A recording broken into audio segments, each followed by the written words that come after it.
د طالبانو دفاع وزیر مولوي محمد یعقوب مجاهد جنرال سمیع سادات ته خاصه بلنه ورکړه.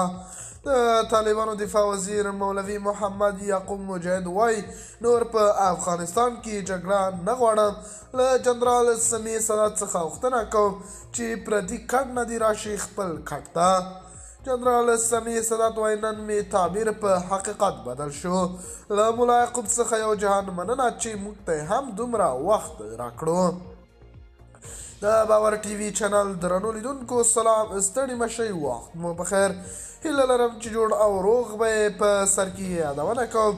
که باور ټي وي چینل مو نه وي سبسکرایب کړی، په درنښت سره باور ټي وي چینل سبسکرایب کړئ. سمیع سادات وایي نن مې تعبیر په حقیقت بدل شو. نن سهار وخته چې کله له خوبه پاڅېدم تلیفون ته مې څو زنګونه راغلي وه. موبایل مې چې کله راواخیست سمدستي بیا پرې زنګ راغی. نمبر د افغانستان اوکې مې کړ. د جوړ تازه نه وروسته مې ترې وغوښتل وبخئ څوک یاست. ځواب یې راکړ د افغانستان منتخب دفاع وزیر یعقوب یم.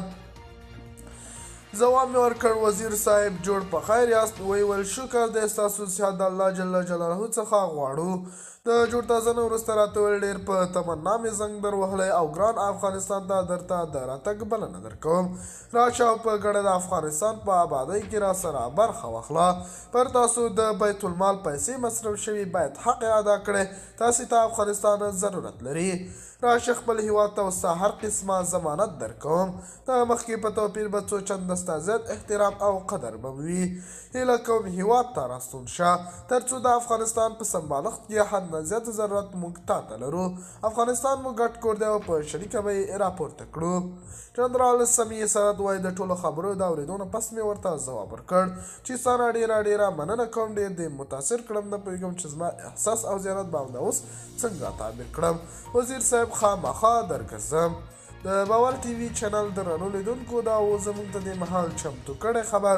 د نورو تازه خبرونو لپاره باور ټي وي چینل په درنښت سره سبسکرایب کړئ. الله په امان، تر بیا خیر چارې.